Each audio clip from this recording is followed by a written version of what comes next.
समन्ता चक्रवालेषु अत्रा गच्छन्तु देवता सद्धम्मं मुनिराजस्य सुनन्तु सग्गमुखदं धम्मස්සවන කාලෝ අයං භදන්තා ධම්මස්සවන කාලෝ අයං භදන්තා ධම්මස්සවන කාලෝ අයං භදන්තා නමෝ තස්ස භගවතෝ අරහතෝ සම්මා සම්බුද්දස්ස නමෝ තස්ස භගවතෝ අරහතෝ සම්මා සම්බුද්දස්ස නමෝ තස්ස භගවතෝ අරහතෝ සම්මා සම්බුද්දස්ස ගරු කටයුතු වත්තේකම ධම්මවාස නායක මාහිමිපාණන් වහන්සේගෙන් අවසරයි ශ්‍රද්ධාවන්ත පින්වතුනි බ්‍රිස්බේන් නුවර ඒ විහාරස්ථානයේ සිට සජීවීව ඔබ අද මේ ධර්මය ශ්‍රවණය කරන්නට සූදානම් වන්නේ පින්වතුනි මේ ලෝකයට බුදුරජාණන් වහන්සේ නමක් පහළ වෙලා පෙන්වලා දෙන ඒ උතුම් ධර්මය යම් කිසි කෙනෙකුට නිවැරදිව ඉගෙන ගන්න පුළුවන්කමක් ලැබෙනවා නම් අන්නේ කෙනාට මේ ලබාගත් මනුස්ස ජීවිතයේ සැබෑම ප්‍රයෝජනය එයාට ඇති කර ගන්නට පුළුවන්කමක් ලැබෙනවා. පින්වතුනි බුදුරන් වහන්සේගේ ධර්මය ගෝචර වන්නේ ප්‍රඥාවන්තයාට. පඤ්ඤාවන්තස්සයන් ධම්මෝ නායන් ධම්මෝ දුප්පඤ්ඤස්ස. ප්‍රඥාවන්තයන් සඳහායි බුදුරන් වහන්සේගේ ධර්මයේ තියෙන්නේ දුෂ්ප්‍රඥයන් සඳහා නෙවෙයි කියලා බුදුරන් වහන්සේ දේශනා කළා තියෙනවා. එතකොට එහෙනම් අපි බලන්නට ඕනේ මොකක්ද මේ ප්‍රඥාව කියන්නේ කියලා. ඒක ලස්සනට බුදුරන් වහන්සේ පෙන්වා දීලා තියෙනවා ලෝකයේ යම්කිසි කෙනෙකුට ලෝකයේ තුල හටගන්න ප්‍රඥාව. ඒ කියන්නේ බුදුරන් වහන්සේ නමකගේ ධර්මයක් ඇසීම සඳහා ලෝකයේ හටගන්න ප්‍රඥාව චූලකම්ම විභංග සූත්‍රයේදී ලස්සනට පැහැදිලි කරනවා. අපට අන්නේ ප්‍රඥාව නැත්තම් බුදුරයන් වහන්සේ නමකගේ ධර්මයේ කොච්චර ඇහුවත් එයාට හැකියාව ලැබෙන්නේ නැහැ ඒ ධර්මය අවබෝධ කරා නැත්නම් ඒ ධර්මයේ කරා යොමු වෙන්න. ඒ ප්‍රඥාව තමයි භාග්‍යවතුන් වහන්සේ පෙන්නනවා කිං කුසල ගවේෂි. ශ්‍රමණක් බ්‍රාහ්මණව ළඟට ගිහිල්ලා අහනවා කුසලයේ මොකද්ද අකුසලයේ මොකද්ද? හොඳ මොකද්ද නරක මොකද්ද? යහපත මොකද්ද අයහපත මොකද්ද කියලා මෙන්න මේ හොයන ගතිය. විමසන ගතිය. මෙන්න මේක නිතරම ප්‍රශ්න කර හොයනකොට ප්‍රශ්න කර විමසනකොට අන්න යා තුළ ඒ සිදුවීමට කියනවා ප්‍රඥාව කියලා. ප්‍රශ්න කර හොයන එකට ප්‍රශ්න කර විමසන එකට කියන මොකක් කියලාද ප්‍රඥාව කියලා. එහෙම නැතුව අපට යමක් වැටහිලා ලැබෙනවා කියන එක නෙමෙයි. වැටහිලා යමක් ලැබෙනවා නම් යමක් අපට තේරිලා කියලා ලැබෙනවා නම් එතකොට යාගේ අර විමර්ශන ස්වභාවය නැහැ. හිතන ස්වභාවය නැහැ. දැන් අපි ගොඩාක් හිතලා බලමු ඔන්න යම්කිසි අය ඉන්නවා ධර්මය අහලා මොනවා හරි අහලා ෂෝක් එක හොඳට තේරෙනවා. මේක තමයි මේ කියන්නේ කියලා එතනින් සතුටු වෙනවා. කියන්නේ යාළට නැත්තේ මොකද්ද ප්‍රඥාව. ප්‍රඥාව ලැබුණා නම් ඒක ප්‍රඥාව යෙදෙනවා නම් ඒ ලැබිලා සතුටු වෙන එකක් නෑ. හැම වෙලේම තියෙන යාගේ හිතන ගතිය. ඒ කියන්නේ හොයන ගතිය. කුසලයේ මොකද්ද අකුසලයේ මොකද්ද? සම්මා බ්‍රාහ්මණ ළඟට ගිහිල්ලා හැමෝ ළඟටම ගිහිල්ලා මේක හොයනවා. ඉතින් පින්වතුනි මෙන්න මේ ගතියක් කෙනෙක් තුල නැත්තම් අන්නේ කෙනාට හැකියාවක් ලැබෙන්නේ නැහැ බුදුරයන් වහන්සේගේ ධර්මයක් වටහා ගන්න. බුදුරයන් වහන්සේගේ ධර්මයක් තේරුම් ගන්න. ඒකට අපි තුල මේ කරුණු අපි හොඳට ඇති කර ගන්නට ඕනේ. මේ කාරණා ටික අපි හරියට ඇති කරගත්තේ නැත්තම් අපි කොච්චර ධර්මය ඇහුවත් අපි ඒක ලබලා හොඳයි තේරෙනවා ඔන්න දැන් සතුටුයි කියලා ඒක ලබලා සතුටු වෙන එකක් විතරයි තියෙන්නේ. දැන් මේක තමයි පුරුදු කරන්න තියෙන්නේ කියලා අර තමන් මොකක් හරි වින්දනයක් ලබන. තමන් මොනවා හරි සතුටු වීමක් ලබන. සොකීය වින්දනයක් ලබන එකක් තමයි එයාලට නිතරම තියෙන්නේ. එහෙමනම් එයාට ධර්මය අදාළ වෙන්නේ නැහැ. බුදුරයන් වහන්සේ නමක් පින්වතුනි මේ ලෝකේ ධර්මයේ දේශනා කරේ යම් කිසි කෙනෙකුගේ තියෙන ඉන්ද්‍රිය ධර්මයන්ට. එකට කියනවා ඒ ඉන්ද්‍රිය ධර්ම ස්වභාවය සද්ධා විරිය සති සමාධි ප්‍රඥා. මේ ඉන්ද්‍රිය ධර්ම ස්වභාවය ප්‍රකට වෙන්නට ඕන. ඒක එකක් තමයි මම ඔබට කතා කරේ ප්‍රඥාව කියන කාරණාව. එතන මේ ප්‍රඥාව කියන එක තියෙන්නේ ධර්මයේ අහලාද? නෑ ධර්මයේ ඇසීමට තියෙන්නට ඕනේ. ඒ කියන්නේ බුදු කෙනෙකුගේ ධර්මයේ ඉගෙන ගැනීමට මේ ප්‍රඥාව තියෙන්නට ඕනේ. අපට තියෙන්නේ හැම වෙලෙම අහනකොට ඉගෙන ගන්නකොට ඒක තමන්ට වටහාගෙන තියාගන්න, ඒ කියන්නේ තමන් සතුටු වෙන්න ඕනේ කියන කාරණාවක් නම් එයාට බුදුරණවහන්සේගේ ධර්මයට යන්න බෑ. බුදුරණවහන්සේගේ ධර්මයට යොමු වෙන්න බෑ. ඒ කියන්නේ අපට දැන් ඔන්න මට දැන් කරන්න එකක් තියෙනවා. හරි. දැන් මට හොඳට තේරෙනවා. හරි. දැන් මට ගිහිල්ලා පාඩුවේ කරගන්න පුළුවන්. හරි. දැන් මොකක්ද යාගේ නැත්තේ? ප්‍රඥාව නැහැ. ප්‍රඥාව නැහැ කියන්නේ යාට බුදුරණවහන්සේගේ ධර්මයට යොමු වෙන්න පුළුවන්ද? බෑ. ලස්සනට ඒ චූලකම් විභංග සූත්‍රය පැහැදිලි වෙනවා. ප්‍රඥාව කියන්නේ මොකද්ද? කුසලය මොකද්ද? අකුසලය මොකද්ද කියන මේ හොයන ගතියට, විචක්ෂණශීලී බවට. ඉතින් ඒ නිසා අපි බලන්න ඕනේ අපට අවංක බලන්න ඕනේ. මේ ධර්මයට පින්වත්තුනි තිබිය යුතු ප්‍රධාන කරුණු ටිකක් තමයි අවංක භාවය, ඍජු භාවය, වංචනික නොවන භාවය. මෙන්න මේවා මේ ධර්මය සඳහා යෙදෙන්නට ඕනේ කරුණු. මේක යෙදුන් නැත්නම් ඒ කෙනෙක් මොන විදිහට ධර්මය ඇහුවත්, මොන විදිහට සිවුරු පොරවගෙන හිටියත්, මොන විදිහට පැවිදි උපසම්පදා වෙලා හිටියත්, මොන විදිහට උපෝසත සීලිය රැකගෙන හිටියත්, මොන විදිහට දේවල් කරගෙන හිටියත් අර ඒ කරුණු ටික එදිලා නැහැ. ඒ කරුණු ටික එදිලා නැත්නම් බුදුරණවහන්සේගේ ධර්මයට යෝග්‍ය වෙන්නේ නැහැ. මොකද පින්වත්නි මේ ලෝකයේ විමුක්තිකාමීන් ඕන තරම් අතීතෙත් හිටියා වර්තමානෙත් ඉන්නවා. එතකොට එයාලගේ තිබුණා පින්වත්නි ඊට එහා කියපු මේ බුදුරණවහන්සේගේ ධර්මයට යොමු වෙන්න අවශ්‍ය තිබු ගතිගුණක් තිබ්බා. එතකොට ඒ ගතිගුණ තිබිච්ච අයට බුදුරණවහන්සේගේ ධර්මයේ ඇහෙද්දී එයාලා ධර්මයේ කරා යොමු වුණා. හැබැයි වර්තමානෙත් එහෙම ඉන්නවා. නමුත් ධර්මයේ ඇහෙන්නේ නැහැ. ඒ ඉන්දිය සමාජයේ ඒ විමුක්තිකාමීන්ට. ඒ නිසා අවබෝධ කරන්න බෑ. දැන් අපේ සමාජයේට ධර්මයක් ඇහෙනවා. හැබැයි අර ගතිගුණේ නෑ. ඉතින් ඒත් අවබෝධ කරන්න බෑ. ඒ ධර්මයට යන්න බෑ. එහෙනම් අපි හොඳට අපි ගැන අපි හොයන්නට ඕනේ. අපි ගැන කල්පනා කරන්නට ඕනේ. දැන් මම මා තුළ තියෙන්නේ හිතන විචක්ෂණශීලී ශ්‍රමණ බ්‍රාහ්මණවරු ළඟට ගිහිල්ලා නැත්නම් අපි අද ගත්තත් අපට තියෙන සමාජයේ ඕන තරම් ධර්මයක් කතා කරන ඊළඟට ධර්මදර ඊළඟට ධර්මයට යොමු වෙච්ච ඒ ගොඩාක් භික්ෂුන් වහන්සේලා ඉන්නවා ඊළඟට දන්න ගිහියැත්තෝ ඉන්නවා. එතකොට ඒ අය ළඟට ගිහිල්ලා හව ප්‍රශ්න කරනවද? මේක මොකද්ද ස්වාමීනි? මේකේ අර්ථය මොකද්ද? අමංගේ ඇතුලෙන් ප්‍රශ්න කිරීමක් තියෙනවා නම් පිටින් ප්‍රශ්න කිරීම අනිවාර්යයෙන් යෙදෙනවා. ඇතුලෙන් මේ ප්‍රශ්න කිරීම නැත්තම් පිටින් ප්‍රශ්න කිරීම දෙන්නේ නැහැ. එතකොට එහෙනම් බලන්න අපි තුල ඇතුලෙන් ප්‍රශ්න කිරීමක්ද තියෙන්නේ? ඇතුලෙන් අපි බැහැගෙන පිළිගන්න ගතියද තියෙන්නේ? චංකි සූත්‍රයේ ලස්සනට පැහැදිලි කරලා පෙන්නනවා පින්වතුනි ධර්මය අවබෝධ කරගන්න ඕන කෙනාගේ ඔන්න ඔය ලක්ෂණය. ඒ කියන්නේ මේ හිතන කෙනෙක් ඉන්නවා. මේ කෙනාට ඔන්න ධර්මයක් ඇහෙනවා. ඇහෙනකොට ඒ ධර්මය දැන් බුදුරණවහන්සේගේ ධර්මය සැබෑම ධර්මයේ මේකට අදාළ වෙන්නේ නැහැ. මොකද එයාගේ ඒ සැබෑම ධර්මයේ යෙදුණා නම් එයා තුළ ඊතරන ප්‍රතිපදාවමයි යෙදලා තියෙන්නේ. එහෙම නැතුව අපි යම් කිසි කෙනෙකුගේ මොන හරි දෙයක් ඇහෙනකොට ශ්‍රද්ධාවෙන් ඉස්සලාම මේකට අනුගත වෙනවා. ඒත් ශ්‍රද්ධාවෙන් ඒ කරුණු හරි වගේ Tamanට තමන්ගේ කොනෙත් එක පේනවා. හරි වගේ. ඇයි ඒකට තමයි කියන්නේ තරකාවචර ස්වභාවය කියලා. ඒ කියන්නේ තරකයකට ඉඩක් තියෙනවා. ඒ තරකයකට ඉඩක් තියෙන තැනදී තරකයෙන් අරක අභිභවනය කරන්නේ නැතුව තමන්ගේ පැත්තට ගැලපෙනවා. තරකයකට ඉඩක් තියෙනවා.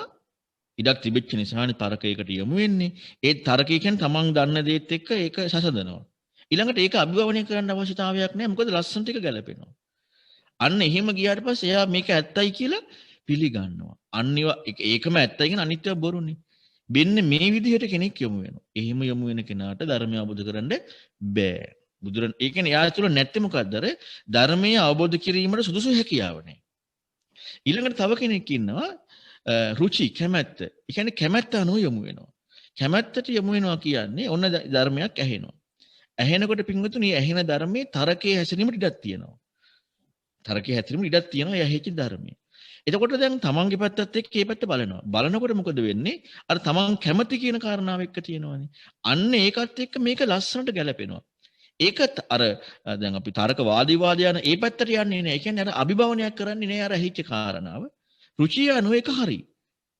අන්න ඒක හරි කියලා ඒකම හරි කියලා බැහැගත්තා. මොකද වෙන්නේ? එයාටත් නැහැ අර හැකියාව. මොන හැකියාවද?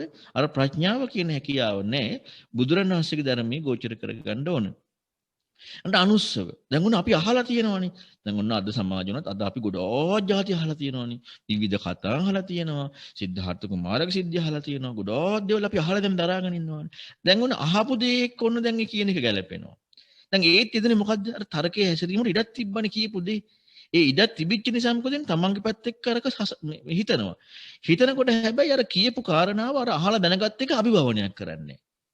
ඒක ඉක්මවන්නේ නැහැ. එතකොට මොකද වෙන්නේ? ඒක හරි. ඒක හරි කියලා බැහැ ගන්නවා. අන්න යාටත් නෑ මොකක්ද අර විචක්ෂණශීලී බව. ඇහුනෙත් නෑ තරකයේ හැසිරෙන්නේ නැති ධර්මයක්. අහිච්ච කාරණාව තරකයේ හැසිරෙන විදියට ඇහුනේ විචක්ෂණශීලී බව නෑ. ඒ කියන්නේ ප්‍රඥාව කියන අර පෘථජන මේකට කියන්නේ පෘථජන ප්‍රඥාව. පෘථජන ප්‍රඥාව කියන්නේ ධර්මය අවබෝධ කරන්න කලින් අන්න ඒ ගතිය යාට නෑ. ඒ විමර්ශනශීලී බව නෑ. එතකොට මොකද වෙන්නේ? අන්න එයාටත් බෑ. කොච්චර ඇහුවත් අවබෝධ කරන්න. ඊළඟ තමයි ආකාර පරිවිතක්ක. ආකාර පරිවිතක්ක කියන්නේ පින්වතුනි අපි කල්පනා කරන ක්‍රමයක් තියෙනවානේ. ඒ කියන්නේ දැන් ඔන්න අපි කල්පනා කරන විදිහක් තියෙනවා. අපි හිතමු දැන් බුදුරණවහන්සේ පින්වතුනි මේ පංච උපාදානස්කන්ධ ධාතු ආයතන මේ සෑම දෙයක්ම ඒ කාලේ තිබිච්ච වචන. තාත්වික වචන, අර්ථාන්විත වචන. එතකොට ඒ කරුණු අර්ථාන්විත වචන කියන්නේ දැන් මෙතන කෝප්පේ තියෙනවා. කෝප්පේ කියන්නේ කෝප්පෙටනේ. කෝප්පේ කියලා කියන්නේ නැහැ මේසෙට. එතකොට කෝපය කියන අර්ථයක් එක්කයි කෝපය කියන්නේ. ඒ වගේ පංච උපාදානස්කන්ධි ධාතු ආයතන බොජ්ජංග ආරෂ්ඨාංග මාර්ග මේවට තිබ්බ ඒ කාලේ විවහාරික අර්ථය. ඒක අපිට ලස්සන සූත්‍ර දේශනා තුළදී හම්බ වෙනවා. අන්‍ය අය ඒවා කතා කර අර්ථාන්විතව. එතකොට ඒ වචන අපි හොඳට කතා කරලා තියෙනවනේ. එතකොට මේ කතා කරපු දේත් එක්ක මොකද වෙන්නේ? අර දැන් ඇහෙන කාරණාව අර තමන් කල්පනා කරන ක්‍රමයට ලස්සනට ගැලපෙනවා. ඒ කියන්නේ මේ ඇහිච්ච කාරණාව ඉඩක් තිබුණා තමන්ට ඒකත් එක්ක හසඳමින් හිතන්න. අන්න ඒකට කියනවා මොකද්ද අර තරකයේ ඇසිරීමට ඉඩක් හම්බුණා. දැන් මොකද වෙන්නේ? ඒ ඇහෙන කාරණාවර තමන් කල්පනා කරන ක්‍රමයට ලස්සනට ගැලපෙනකොට අන්න මේක ඇත්තයි බහැගත්තා. මේක ඇත්තයි බහැගත්තා. දැන් මොකද වෙන්නේ? අන්න යාට හැකියාව ලැබෙන්නේ නැහැ ධර්මය අවබෝධ කරගන්න. මොකද යාගෙත් පින්වතුනි අර විචක්ෂණශීලී බව ප්‍රඥාව කියන එක නැහැ.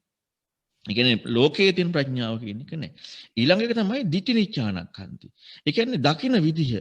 තමන් තියෙනවා දකින විදිහේ තමන් නිෂ්ඨාවකට ගිය විදියක් තුන දැකලා. ඒ කියන්නේ යම් තමන්ගේ දකින විදිහේ නිවැරදි භාවයක් තියෙනවා. එක එක්කෙනාට තියෙනවනේ. එක එක්කෙනාට දකින විදිහ තියෙනවා. ඒකට ඒකේ තමන්ගේ කෝණයට අනුව නිර්වුල් භාවයක් තියෙනවා. මේ යහපත් පැත්ත එක්ක වැරදි පැත්ත එක්ක නෙමෙයි. ඒ නිර්වුල් භාවයටම කියන දේ ගැලපෙනවා. එතකොට කියන කාරණාවේ තියෙනවා අර තරකෙට ඉඩක්. ඒකයි ගැලපෙන්නේ. තරකෙට ඉඩක් තියෙනවා. එතකොට දැන් මේ තමන් දකින්නකො නිරවුල් භාවයට මේක ගැලපෙනකොට මොකද වෙන්නේ?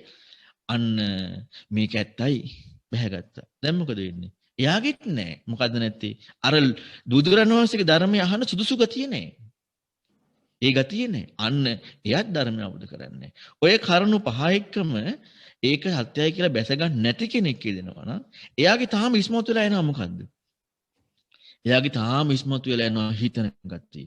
විචක්ෂණශීලී බව. කිංකුසල ගවේෂී බව. අර හිතන ගතිය. අන්න ඒක ඉස්මතු වෙන්න ඕනේ. ඒක ඉස්මතු වෙන කෙනාටයි බුදුරයන් වහන්සේගේ ධර්මයේ තියෙන්නේ. ඒ ධර්මයේ එච්චර ගැඹුරු දෙයක්. ඒ කියන්නේ ගැඹුරු බව ඒ කියන්නේ දැන් බලන්න ඔය ගතියෙන් ඉන්න කෙනෙකුට කොයි වගේ දෙයක් හම්බෙන්න ඕනද කියලා. අන්න ඒ ධර්මයේ ස්වභාවය කියනවා පින්වතුනි ගම්බිහිරු. මේ චංකි සූත්‍රයෙන් මේ ටික තියෙනවා. ගම්බිහිරු, දුද්දසෝ, දුරනුබෝධෝ, අතක්කාවචරෝ, සන්තපනීතෝ, පණ්ඩිතෝ, නිපුණෝ, පණ්ඩිත වේදනියෝ, නිපුණෝ. දැන් අරහිම ස්වභාවයේ තියෙන කෙනෙකුට මෙවැනි දෙයක් හම්බෙන්නට ඕනේ. දැන් මේක ඒ ස්වභාවයත් එක්ක යනුගත වෙන්නේ පින්වතුනි. මේක ලේබල් කරපු ගම්බීරයි කියලා ලේබල් කරපු එකක් නෙමෙයි. දුද්දසයි දුරනුබෝධයි අතක්කාවචරයි කියලා ලේබල් කරපු එකක් නෙවෙයි. අර විචක්ෂණශීලී ස්වභාවය තියෙන කෙනාට ඒක හම්බ වෙන්නේ. ඒ කියන්නේ දැන් ඔන්න හිතලා බලන්නකො මෙහිම. ඔන්න කෙනෙකුට ඒ විචක්ෂණශීලී තියෙන කෙනෙක් ඉන්නවා. ඒ කියන්නේ කිං කුසල. එයාට ලැබිලා හතුරු වීමක් එයාගේ නෑ. ඒ කියන්නේ ශ්‍රද්ධාවෙන්, රුචියෙන්, අනුශ්‍රවයෙන්, කල්පනා කරන ක්‍රමයෙන්, අහලා දැනගත්ත විදිහෙන්, දකින්න කෝණයෙන් එයාට අන්න ඒ කාරණාව එක්ක බැහැලා හතුරු වෙන කෝණයක් එයාට නෑ. එයාගේ තියෙන හැම වෙලෙම මොකද්ද? අර හතුරු වෙන කෝණයක් නෑ කියන කාරණාව තුළ මොකද එයාගේ තියෙන්නේ? හිතන ගතිය. හැම වෙලෙම එයා තුළ තියෙන ආධ්‍යාත්මේ කිං කුසල ගවේසි. කිං කුසල ගවේසි. කිං සත්‍ය ගවේසි. මේක තියෙනවා. ඒක තියෙනවා නම් එයාට ලැබිලා හතුරු වීමකට දෙන්න විදියක් නෑ. එයා ප්‍රශ්න කරනවමයි. එයා ප්‍රශ්න කර කර හොයනවාමයි. මෙන්න මෙහෙම කෙනෙක් ඉන්නවා කියලා හිතන්නකෝ. එහෙම කෙනෙක් ලෝකෙ තාම කලාතුරකින් ඉන්නේ. දැන් මේ කවුරු ගැනද කියන්නේ? බුදුරණවහන්සේ ධර්මයට යොමු වෙන්න කලින් කෙනෙක් ගැන. ඒ කෙනාට ඔන්න ඇහෙනවා. ඒ කෙනාට ওই විදිහට තමන්ගේ කෝණයට ගැළපෙන කාරණාවක් ඇහෙනකොට ඒ කියන්නේ තමන් හිතන ශෛලියට ගැළපෙනවා කියලා.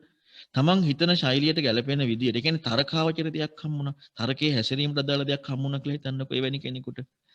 එහෙම කෙනෙකුට එයා ශ්‍රද්ධාවෙන් ඉස්සලාම යොමු වෙනවා. ඇයි ශ්‍රද්ධාවෙන් යොමු වෙන්නේ? අර තමන්ගේ යම් කිසි විදිහේ දෙයක් තුන ඒකත් එක්ක හරියටම අත දාන්න පුළුවන්.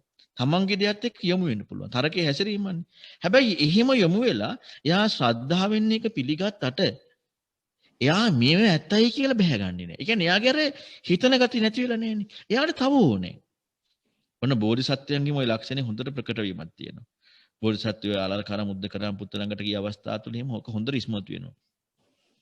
ඒකට යොමු වෙනවා. හැබැයි ඒ යොමු වුණාට ඒකම ඇත්තයි කියලා අර ඒක බැහැගෙන හතට වෙන ගතියන්නේ හොයනවා. ඊළඟට අපි තමන් කැමති දේ යන එකක් හම්බුණා කියලා. ඒත් අර මේ තරකේ හැසිරීමට ඉඩක් තියෙන. එතකොට මොකද වෙන්නේ? ඒත් ඒකත් එක්ක අන්න එයාට හොඳට හිතන්න පුළුවන්. හොඳට කල්පනා කරන්න පුළුවන්. ඒකත් එක්කත් යා මොකද කරන්නේ? එයාට ඒක හරි කියලා හම්බුණාට මේම ඇත්තයි කියලා බැහැගන්න බෑ යාට. ඇයි බැහැගන්න බැරි? එයා ගැන හිතන ගතිය නිසා. අන්න මේ මොන ප්‍රඥාවද මේ කතා කරන්නේ? මේ කතා කරන්න පිටු ලෝකයේ තියෙන ප්‍රඥාවක් ගැන ධර්මය අහන සුදුසු කෙනා ගැන.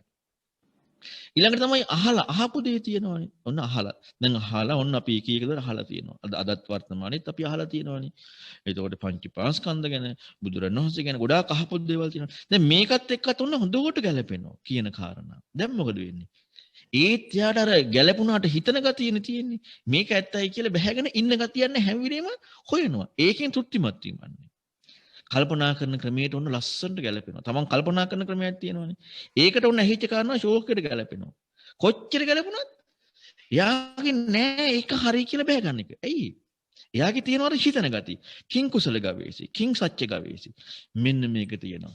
මේක තියෙන නිසා මොකද වෙන්නේ? අන්න ඒ කෙනාට අන්න තව එකක් එයා හොයනවා. ඊළඟ තමයි දිට්ඨි නිඥානක්ඛන්දියට අනුකූල දෙයක් ඇහෙනවා යාට. ඒකට අනුකූල දෙයක් යාට ඇහෙද්දී එයා ඒකත් එක්ක බලනකොට අන්න ලස්සනට ඒක හරි. ඒ වුණාට ඒක හරි වුණාට එයාගේ ගතිය වෙන එකක් නේ. මොකක්ද එයාගේ ගතිය? හොයන ගතිය. දැන් අද බලන්න ඔහොම සමාජෙට තියෙද කියලා මේ පෙන්වන්නේ පින්වතුනි ධර්මය අවබෝධ කරගන්න යොමු විය යුතු පුතඥ කෙනෙකුගේ ලක්ෂණය. ධර්මය අවබෝධ කරගන්න යොමු විය යුතු පුතඥ කෙනෙකු. එතකොට ඔය ගතිය තියෙනවද බලන්න. අන්න ඒ ගතිය එයාගේ තියෙනවා. එයාට තමයි බුදුරණවහන්සේ දන්නේ. ඔන්න දැන් මෙයාගේ මේ හිතන ගතියට බුදු කෙනෙක් පහළ වෙලා පෙන්නන සක්කාය නිරෝධ. බුදු කෙනෙක් පහළලා පෙන්නන ධර්මයේ පින්වතුනි කියනවා ලෝකෝත්තරයි. සක්කාය නිරෝධයි කියලා. ලෝකෝත්තරය කියන්නේ මොකද්ද? ලෝකයෙන් ඈතර වෙන. ලෝකයෙන් ඈතර වෙන කියන කාරණාව මේක මාර්ගයක් අනිත් එක. මේක ප්‍රතිපදාව. මාර්ගයක් කියන්නේ ගමන් කරන එක. එකතන යෙදෙන එකක් නෙවෙයි මාර්ගයක් කියන්නේ. ගමන් කිරීමක් තියෙන්නේ. එතකොට එහෙනම් ලෝකෝත්තර කියන නිර්වචනයක් දෙන්න ඕන නේද මේ මාර්ගයේදී? අපට හම්බ වෙනවා කියලා යෙදුන තැනදිම දැන් අපි හිතමු සක්කාය කියලා කියන්නේ තමා කියන කාරණා. සුඛීයත්වය කියන එක. මේ පංච උපාස්කන්ධෙක් පෙන්වන්නේ සක්කාය කියන එකේ තේරුම සුඛීය බව. ඒතර මේ සුඛීය බව කියන කාරණාව, සුඛීයත්වය කියන කාරණාව යෙදීමමයි ලෝකය කියන්නේ. නැත්තම් ලෝකය කියන නිර්වචනය දාන්න බැහැ නෙවෙයි. එතකොට අපි හිතන්න ඕන්න අපට යම් කිසි දෙයක් ඇහෙනවා. ඇහෙන කාරණාවේදී අපට ෂෝක් එකට ඒක තේරෙනවා නම්, ඒක ගැළපෙනවා නම්, ඒක වඩන්න පුළුවන් නම්, ඒක Tamanට හොඳට වින්දනයක් ලබන්න පුළුවන් නම්, Taman ඒක තුළ බැහැ ගන්නවා නම්, එතන තියෙන්නේ සක්කාය කියන නිර්වචනයේද නැත්නම් සක්කා නිරෝධය කියන එකද? සක්කාය කියන නිර්වචනය. එතන තියෙන්නේ ලෝකයේ කියන නිර්වචනයේද ලෝකෙන් ඈතර වෙනවා කියන එකද? ලෝකයේ කියන නිර්වචනය. එනක බුදුරණවහන්සේගේ ධර්මයේ නෙමෙයි නේද? ඒක බුදුරණවහන්සේගේ ධර්මයේ නෙවෙයි. හොඳට තේරුම් ගන්න. බුදුරණවහන්සේගේ ධර්මයේ ස්වභාවය සක්කාය නිරෝධයක්, ලෝකෝත්තර ප්‍රතිපදාවක්. සක්කාය නිරෝධයක්, ලෝකෝත්තර ප්‍රතිපදාවක්. එහෙනම් තමන්ට යෙදෙන, තමන්ට හම්බ වෙන, තමන්ට සතුටු වෙන දෙයක් යෙදෙන්න බෑ. එයාගේ අර චින්තන ශෛලියක් ඉස්මතු වෙන නිසා. දැන් අද බලන්නකෝ සමාජය ගත්තම හැමෝම සතුටු වීමක් නැති තියෙන්නේ. ඒකනේ ප්‍රශ්න කරන්නේ නැත්තේ. ඒකනේ හොයන්නේ නැත්තේ. ඇතුලෙන් හොයන්නෙත් නෑ. බාහිරින් ගිහිලා ශ්‍රමණවරුන්ගෙන් ප්‍රශ්න කරන්නෙත් නෑ. ඇතුලෙන් නොසොයන නිසාමයි බාහිරින් ප්‍රශ්න කරන්නේ නැත්තේ. ඔහොම ප්‍රශ්න කර කර යන කෙනෙකුට ඔන්න ඇහෙනවා අර අසාමාන්‍ය ධර්මය. ඒ ධර්මයේ මොකද ස්වභාවය? ගම්භීරයි. ඇයි ගම්භීරයි වෙන්නේ ඒක? ගැඹුරු කියන නිර්වචනය තියෙන්නේ Tamanට වඩා එහා කියන එක. ඒ කියන්නේ Tamanගේ කෝණයට වඩා එහා කියන එක. එතකොට එහෙනම් බලන්න දැන් ඒ කියපු කාරණාවේ Taman හිතන කෙනෙක් නම් ඒ දින ධර්මයේ ස්වභාවය හිතන පින්වතුනි තරක නෑ නෙමෙයි තරකේ හැසිරෙන්න ඉඩක් නෑ. බුදුරණවහන්සේගේ ධර්මයට තරක නෑ කියන්නේ දැන් තරක කරන්න එපා කියන්නේත් නෑ. බුදුරණවහන්සේ ධර්මයට කියන අතක් ආවචරයි. තරකේ හැසිරීමක් නෑ. තරකේ හැසිරීමක් නැත්නම් පින්වතුනි තරක කරන්න පුළුවන්ද? බෑ. තරක කරන්න බැරි මිසක් තරක කරන්න එපා කියන එක නෙමෙයි. තරක කරන්න දැන් අපි හිතමු යම් කිසි කෙනෙක් තරක කරන්න පුළුවන් දෙයක් කියනවනේ. ඒක බුදුරණවහන්සේගේ ධර්මයේ නෙවෙයි. තරක කරන්න බැරි දෙයක් ඔය බුදුරණවහන්සේගේ ධර්මයේ. තරකේ හැසිරීමක් නැති දෙයකයි. තරකේ හැසිරීම නොයෙන්නේ ඇයි? තමන්ගේ පැත්ත හා පොඩ්ඩක්වත් සැස දෙන්නේ නැහැ. ඒ කියන්නේ තමන්ට එකතැන ඉන්න බෑ. ඒ අර හිතන කෙනාට ওই ලක්ෂණේ තියෙනවා. අනිත් කෙනාට ඒක නැහැ. අන්න එවැනි ධර්මයක් ඇහෙනකොට දැන් ඒ අහපු ධර්මයේ අර තමා සහ ලෝකයේ කියන කාරණාවට පොඩ්ඩක්වත් හරියන දෙයක් නෙමෙයි හම්බ වෙන්නේ. හැබැයි බුදුරණවහන්සේ ඒකට භාවිතා කරපු දේ තමයි අපේ ලෝකයේ තියෙන වචන. වෙන එකක් එහෙම නෙමෙයි. අපේ ලෝකයේ තියෙන වචන විවහාරික වචන. හැබැයි වචනෙට රිංග ගන්න නෙමෙයි. මේක අදිවුත්තපත සූත්‍රය ලස්සනට පැහැදිලි කරනවා. ලෝකීය වචන භාවිතා කරමින් පෙන්නනවා. හැබැයි වචනේ රිංග ගැනීම නොයන විදිහට. ඒකක් නොලැබෙන විදිහටයි බුදුරණවහන්සේ පෙන්නන්නේ. ඒක අසාමාන්‍ය ධර්මයක්. ඊළඟ බුදුරණවහන්සේගේ ධර්මයේ තියෙනවා පින්වතුනි මුල මැද අග පිරිසිදු බව. අර්ථ සහිත බව. බලන්න සාත්තං සබ්බඤ්ඤණං කේවල පරිපූර්ණ. අපි ඕවා හිතන්නේ නැහනේ. කියන්නේ අපි එච්චරටම බුදුරණවහන්සේව ගණන් ගන්න. ව්‍යංජන සහිතයි, අර්ථ සහිතයි, නිවන. එතකොට ව්‍යංජන සහිත අර්ථ සහිත බව නිවන ඉලක්ක වීම. නිවන ඉලක්ක වෙනවද? ලෝකෝත්තර වෙන්න ඕන, සක්කා නිරෝධය වෙන්නට ඕනේ. මෙන්න මේ ටික අපට මේ ඇහෙන දේෙන් තියෙන්නට ඕනේ. මේ ඇහෙන දේ මෙන්න මේ ටික තිබුණාම තමයි අපට පින්වත්නි ඒ ධර්මයට යමු වෙන්න අර පෘථජන ලෝකයේ ප්‍රඥාවක් තියෙන කෙනෙකුට යමු වෙන්න පුළුවන්. හැබැයි මේ ගතිය අපි නොදැනගෙන හිටියොත් එහෙම අපි යමු වෙන්නේ නැහැ පින්වත්නි. අපි කෑලි කෑලි ගන්නෙ. අන්න එකයි ස්වභාවය. ඒතර දැන් ඔන්න බලන්න අපි එක මං ධර්මයේ තියෙන එක උදාහරණයකුත් ඒ කියන්නේ ධර්මයේ පෙන්නපු කාරණාවකුත් අරගෙන ඔබට පැහැදිලි කරන්නකො මේ ගැඹුරු කියන වචනේ ගැඹුරු මේ අදුද්දස දුරන බෝධ මෙන්න මේ කාරණා මේ ධර්මයෙන් එන්නේ කොහොමද කියලා. දැන් පින්වතුනි අපි ඉගෙනගෙන තියෙනව නේද ධම්සක් පැවතුම් සූත්‍රය. ධම්සක් පැවතුම් සූත්‍රය ඉගෙනගෙන තියෙනවා. දැන් ඔබ ඕන කෙනෙක් ඇහුවොත් ඕන කෙනෙකුට කියන්න පුළුවන් මේකයි ධම්සක් පැවතුම් සූත්‍රය කියලා. දැන් ඔබට ධම්සක් පැවතුම් සූත්‍රය අහනකොට ඔබට දැන් ඊතරණ ප්‍රතිපදා මාර්ගයක් හැටියට ඊතරණ ප්‍රතිපදාවක් හම්බ වුණාද? හම්බුනේ නැත්නම් බුදුරණවහන්සේගේ ධර්මය අහලාද? අහලා නැහැ. සුස්සූසති සූත්‍රයේ බුදුරණවහන්සේ පෙන්නනවා ධර්මයේ අහද්දි ධර්මය අහන්න නැති කෙනෙක්. ධර්මයේ අහද්දි ධර්මය අහන්නේ. එයා ධර්ම අවබෝධ කරන්නේ නැහැ. එතකොට දැන් ධර්මය කියලා අපි අහුවනේ. නමුත් ධර්මය අහලා නැහැ. මොන ධර්මයද අහලා නැත්තේ? අහලා නැත්තේ සක්කාය නිරෝධයේ ලෝකෝත්තර ධර්මය ඇහිලා නැහැ. ඉතින් එහෙනම් අපි ඔක්කොම මඟපල් ලබන්න එපේ. ඒ මාර්ගය ඉස්මතු වුණා න ะ. මොකද ඒක හමු වෙච්ච තැනදීම එයාට කියනවා සද්ධානුසාරී කියලා. ඊළඟට ප්‍රතිපදාව යනවා. ඇහිලා නැහැ. ඇයි ඇහිලා නැත්තේ?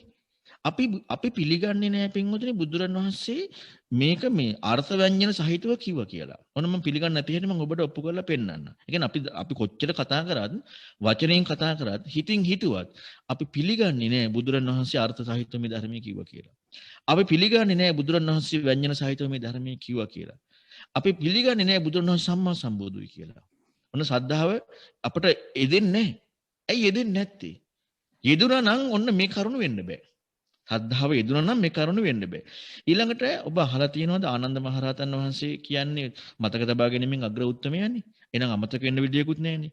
ඊළඟට කෑලි හලන්න විදියක් නැහැ පළවෙනි ධර්ම සංගායනාවේදී. මොකද හේතුව මේ බුදුරණවහන්සේ අර පඨම ද්විතීය තතිය සම්මෝස සූත්‍රවල සද්ධම්ම සම්මෝස සූත්‍රවල පැහැදිලි කරනවා යමෙක් මේ ව්‍යංජන පිළිවෙලට මේ ධර්මයේ ඉගෙන ගත්ත නැත්නම් ඔහු ශාසනය විනාශ කරන කෙනෙක් කියලා. ඉතින් ආනන්ද මහරහතන් වහන්සේ ශාසනය විනාශ කරේ නැහැ නේ. එහෙනම් හරියට මේක ඉගෙන ගත්තා. පොඩ්ඩක්වත් අඩු වුණේ නැහැ. සම්පූර්ණ ඉගෙන ගත්තා. එතකොට මේ සම්පූර්ණයෙන්ම ඉගෙන ගත්ත මේ ධර්මය ඇයි කෙනෙකුට මේ ප්‍රශ්නේ වෙලා තියෙන්නේ අපි ඒකට යොමු වෙන්න බැරි. අපි පිළිගන්නේ නැහැ බුදුරණවහන්සේ සම්බුදුයි කියලා. අපි ඇත්තටම බොරුවට නෙමෙයි. ඔන්න බලන්න හොඳට හිතලා බලන්න මේ කරුණ ටික මම ඔබට පැහැදිලි කරන ටික. වචනෙන් අපි කිව්වට හිතින් හිතුවට අපි හැම විදිහටම වන්දනා මාන හැම එකම කරාට අපි බුදුරණවහන්සේ විශ්මතු වෙන කාරණා අපින් උතුනේ මේ ලෝකේ කියන්න බැරි දෙයක් කිව්ව එකටනේ. තනියම අවබෝධ කරපුවා පසේ බුදුරණවහන්සේ. එතකොට තනියම අවබෝධ කිරීම පමණක් නෙමෙයි හේතු වෙලා තියෙන්නේ. බුද්ධ කියන නිර්වචනයනේ කීමෙන් ප්‍රකාශ කිරීමෙන්. සම්බුදු සූත්‍රයේදී අහනවා බුදුරණවහන්සේ රහතන් වහන්සේලාගෙන් ඔබගේ මගේ වෙනස මොකක්ද කියලා. බුදුරණවහන්සේ වදාරනවා අපි දෙන්නගේම අවබෝධ වෙනසක් නැහැ. වෙනස තියෙන්නේ බුදුරණවහන්සේ මේක ප්‍රකාශ කරපු එක. කියන්න බැරි වෙච්ච දෙයක් කියන්න බැරි දෙයක් දේශනා කරා. ඒක නෙවෙයි බුද්ධ වෙන්නේ. ඒතර අපිට බුදුරණවහන්සේ හම්බ විය යුත්තේ පින්වතුනි බාහිරින් නෙමෙයි. මේ ඉගෙන ගන්න මේ කරුණේ. මේ කරුණ අපි හරියට ඉගෙන ගත්ත නැත්නම් අපි බුදුරණවහන්සේ පිළියරන්නේ. ඔන්න දැන් බලන්න භාග්‍යවතුන් වහන්සේ පෙන්නනවා ධම්මසක් පදන් සූත්‍රයේ දුක්ඛාර සත්‍ය යටතේ විස්තර කරනවා ජාතිපි දුක්ඛ, ජරාපි දුක්ඛ, ව්‍යාධිපි දුක්ඛෝ මරණම්. ඒ කියන්නේ ඉපදීම දුකක්, ලෙඩවීම දුකක්, වයසට යාම දුකක්. ඔහොම පැහැදිලි කරනවා. ඔබ පිළිගන්නවද බුදුරන් වහන්සේ ධර්මයේ මනාකොට දේශනා කරා කියලා? ඔබ පිළිගන්නවද බුදුරන් වහන්සේ අර්ථ සහිතව දේශනා කරේ කියලා? ඔබ පිළිගන්නවද බුදුරන් වහන්සේ නිවන ඉලක්කලා දේශනා කරා කියලා? ඔබ පිළිගන්නවද ආනන්ද මහරහතන් වහන්සේට අමතකුනේ නැහැ කියලා? ඔබ ආනන්ද මහරහතන් වහන්සේට අමතකුණා නම් බුදුරන් වහන්සේට ඒත් වැරදිලා තියෙනවා. ඒ බුදුරන් වහන්සේනේ අග්‍රස්ථානෙ දුන්නේ. එතකොට ඔබ පිළිගන්නවා නම් මෙන්න මෙහෙම හිතන්නේයි කියලා හිතන්නේ. ඒ කියන්නේ බුදුරන් වහන්සේ ධර්මයේ ව්‍යංජන සහිතයිනේ, අර්ථ සහිතයිනේ. නිවනට ඉලක්ක දැන් එහෙනම් මෙතන මේ පරියාය තියෙන්න ඕනේ මොකද්ද? නිවීම ඉලක්ක වෙච්ච එක. නිවීම ඉලක්ක වුණා කියන්නේ ත්‍ොකියත්වේ තහවුරු නොවෙන එක. ඒ කියන්නේ ලෝකේ තහවුරු, ලෝකේ සිද්ධියේ තහවුරු නොවෙන එක. ලෝකෝත්තර බවක් මේ ධර්මයේ තියෙන්නට ඕනේ. එතකොට දැන් මේ කරුණ මේකෙන් ඉස්මතු වෙන්නට ඕනේ. එහෙම නොවුනොත් එහෙම ප්‍රශ්නයක්. එතකොට අපි මේ සාත්තං සබ්බඤ්ඤණං කේවල පරිපූර්ණං කියන එක පිළිගන්නවද නැද්ද කියන එක ඔන්න හොඳට හිතන්න. ඊළඟට තමයි පින්වතුනි බුදුරණවහන්සේ ධර්ම දේශනා කරනකොට දැන් මම මේකත් කියලා මෙන්නම් උදාහරණ හැටියට පෙන්නනවා උපමා හැටියට පෙන්නනවා ධර්ම කාරණා හැටියට පෙන්නනවා උදාහරණයක් කියලා කියන්නේ ජීවිතයේ සිද්ධියක් යෙදෙන අවස්ථාව අපේ ජීවිතයේ යෙදෙන අවස්ථාව උදාහරණ කියන්නේ උපමා කියන්නේ තව කාරුණාවක් පෙන්වන්න වෙනම සිද්ධියක් අරගෙන ජීවිතයේ සිද්ධියක් හරි තිරිසනුන්ගේ සිද්ධියක් හරි ස්වභාවික සිද්ධියක් හරි අරගෙන ඒ චින්තන ස්වභාවය කුළු ගන්නලා ධර්මයට යොමු කිරීම. ධර්මයේ කියලා කියන්නේ බුදුරජාණන් වහන්සේගේ ධර්මයේ කියලා කියන්නේ සක්කාය නිරෝධ ධර්මයක්. බුදුරජාණන් වහන්සේ ධර්මයේ කියලා තියෙනවා. බුදුරජාණන් වහන්සේ වදාරපු දේවල් තියෙනවා. බුදුරජාණන් වහන්සේ පනවපු දේවල් තියෙනවා. එතකොට මේ කරුණ වෙන් වශයෙන් ඒක අපිට ලස්සනට හමුන විවාද සූත්‍ර අංගුත්තර නිකාය 6. ඒක භාග්‍යවතුන් වහන්සේ වෙන් වශයෙන් කරුණු තියෙනවා බුදුරජාණන් වහන්සේ පෙන්නපු. ධර්මයේ කියන නිර්වචනය බුදුරජාණන් වහන්සේ ගෙනකොට ඒක තියෙන්නේ සක්කාය නිරෝධ දෙයක්. එතකොට එහෙනම් මෙන්න මේ කරුණ සක්කාය නිරෝධය කියන එක මේ ධර්ම පරියාය තුළ ඉස්මතු වෙන්නට ඕන. එතකොට මේක උදාහරණයක් වෙන්න බෑ. උපමාවක් නම් කොහොමත් වෙන්න බෑනේ. උපමාව කියන්නේ වෙනම කරුණක්නේ. උදාහරණ කියන්නේ ජීවිතයේ සිද්ධිය. එතකොට මේක සක්කාය තරවීමක් වෙන්නත් බෑ. මේ ධර්මයේ නිවීම ඉලක්ක වෙන්නත් ඕනේ. ලෝකෙට අයිති දෙයක් වෙන්නත් බෑ. දැන් ලෙඩවීම දුකක් කියන එක, වයසට යාම දුකක් කියන එක අපට අපේ ජීවිතයේ දෙන අත්දැකීමක්ද නැද්ද? ලෙඩ වෙනවා කියන එක අපි ලෙඩ වෙනවා කියන එක. තව කෙනෙක් ලෙඩ වෙනවා කියන එක. අපි වයසට යනවා කියන එක. අපි මැරෙනවා කියන එක අපේ ජීවිතයේ අත්දැකීමක්ද නැද්ද? වෙන සිද්ධියක්ද නැද්ද? වෙන සිද්ධියක්. ශෝක කිරීම, ප්‍රියංගි වෙන්වීම, අප්‍රියංග එකතු වීම අපේ ජීවිතයේ අත්දැකීමන්නේ. ඒ කියන්නේ ඒ කියපු කාරණාව තුළදී අපට හම්බ වුණේ අපේ ජීවිතයේ වෙන සිද්ධියක්. ඒ කියන්නේ උදාහරණයක්. ධර්මයක්ද හම්බුනේ නැහැ. ඒ වගේ තියෙන්නේ ලෝකෝත්තරද ඒත් නෑ. ඊළඟට මේ අපට අපේ අත්දැකීමන්නේ සක්කාය වර්ධනය. ඒතකොට සක්කාය නිරෝධයක්ද ඒත් නෑ. දැන් බලන්න ඇයි අපට එහෙම වුනේ? අපි බුදුරන් වහන්සේගේ ධර්මයේ පිළිගත්තේ නෑ අර්ථ සහිතයි ව්‍යංජන සහිතයි කියලා. සම්මා සම්බුදුයි කියලා. ඔතන බලන්න කොයි තැනක හරි බුදුරන් වහන්සේ කියලා තියෙනවද? මොකද භාග්‍යවතුන් වහන්සේ හරියටම ඔක්කොම කියනවා. මහාන මෙහෙම හික්මෙන්න, මහාන ඔබ මෙහෙම හිතන්න ඔහොම කියපො. ඔහොම හරියටම කියනවා. මොකද එක වචනයක්වත් වැඩිපුර අඩුවෙන් කතා කරන්නේ නැහැ. අඩුවෙන් කියලා නැහැ. මෙතන කොතනකවත් කියලා තියෙනවද? මහණෙනි මේ ඔබලා දුක් විඳින හැටි. මහණෙනි මේ සත්වයෝ දුක් විඳින හැටි. ඔහොම කියලා තියෙනවද? නෑනේ.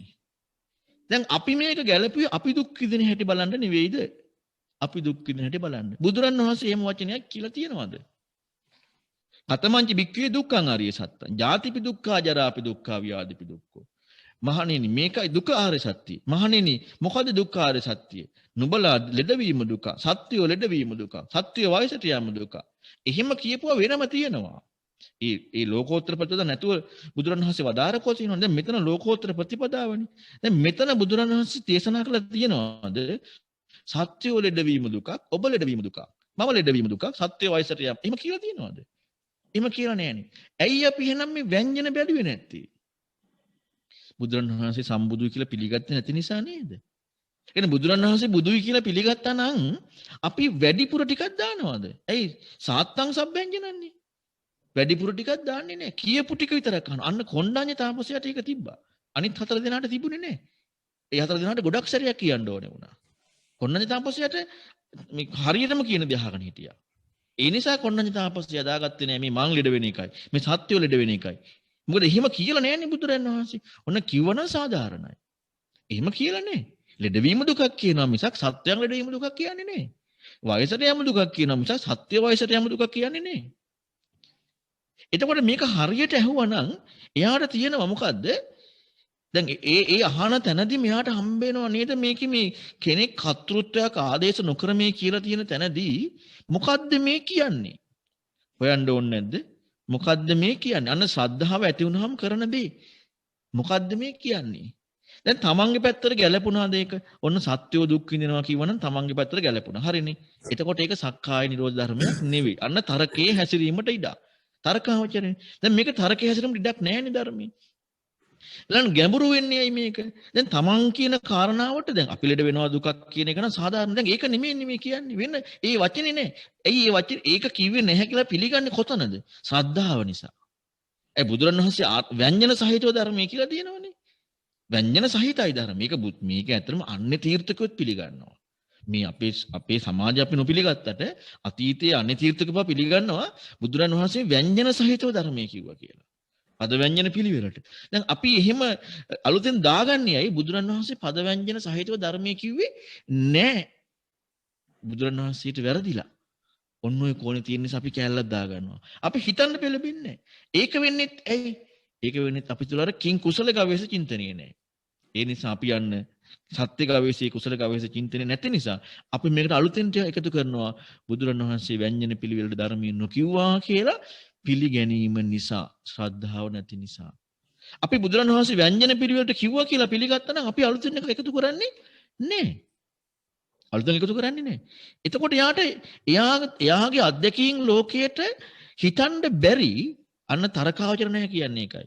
හිතන්න බැරි විග්‍රහයක් කියලා. තර්ක කරන්න නෙමෙයි, ඒ කියන්නේ මේ පැත්තත් එක්ක හිතන්න නෙමෙයි, හිතන්න ඉඩක් නැහැ.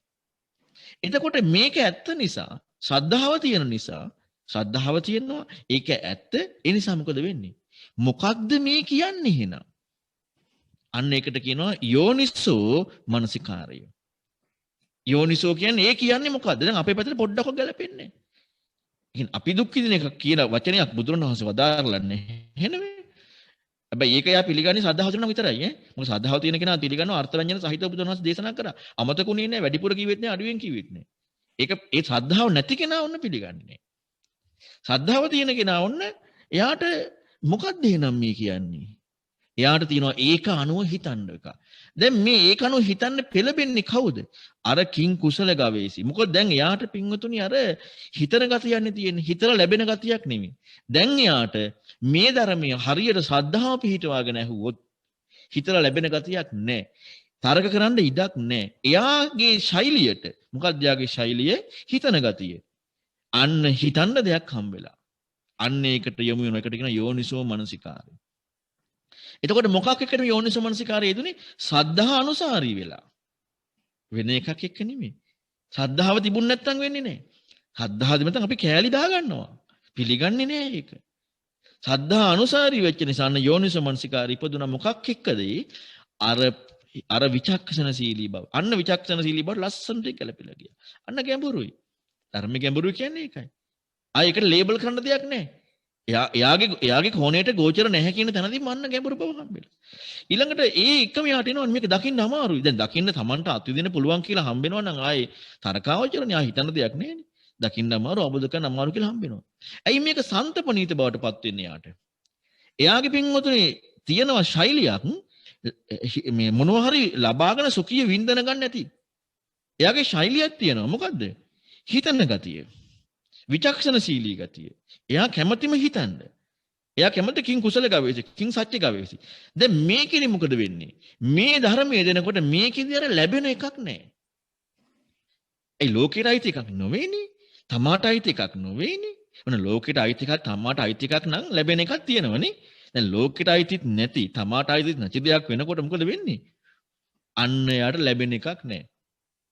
හැබැයි මේක ඇත්තක් නෙවෙයි. ශ්‍රද්ධාව නිසා පිළිගන්නේ. මේක ඇත්තක් නෙවෙයි. අන්න හිතන ගතිය එනවා. ඒ හිතන්න ඕන දේ එනවා. දැන් එයාගේ හිතන්න ඕන කිං කුසල ගවේෂී ස්වභාවයට අනුරූප වෙන ධර්මයක් හම්බෙලා. කිං කුසල ගවේෂී ස්වභාවයට අනුරූප වෙන ධර්මයක් හම්බෙලා. දැන් මොකද වෙන්නේ? එයාගේ ස්වභාවය අනුරූපයි නේද? දැන් අපි ලෝකීය වචනෙන් කතා කරොත් මම දැන් කියන්නේ මේ උදාහරණයක් එක්ක අපි ඕනම කෙනෙක් අපේ ජීවිතේ මොනවා හරි ලැබුණොත් සතුටක් තියෙනවා නේද? ඒක හරි ෂෝක් නේද?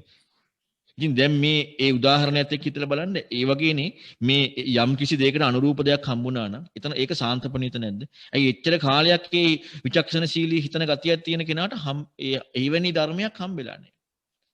අන්න ඒ ධර්මයේ යාට සාන්තපණීත වෙන්නේ ඒක.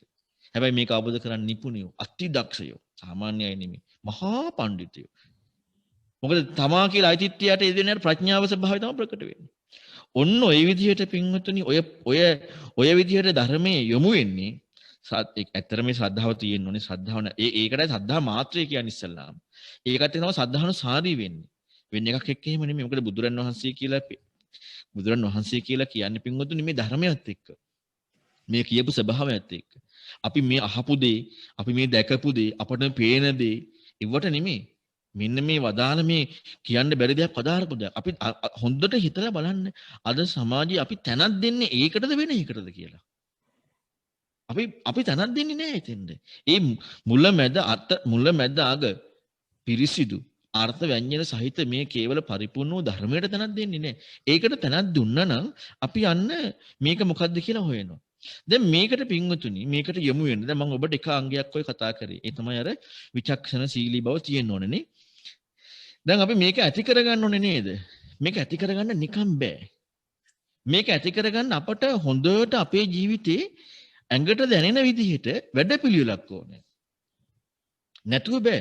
මොකද හේතුව දැන් අද අපි ගැඹුරු ධර්මයේ ගොඩාක් පංච පාස්කන්ධේ පටිච්චසමුප්පාද ධාතු වායතන ගොඩාක් කතා කරනවා. අපි කොච්චර කතා කරත් මේ හිතන ස්වභාවය නැත්තම් එයාට ඒකින් මොකක්ද අනුගත වීමක් තියෙන්නේ?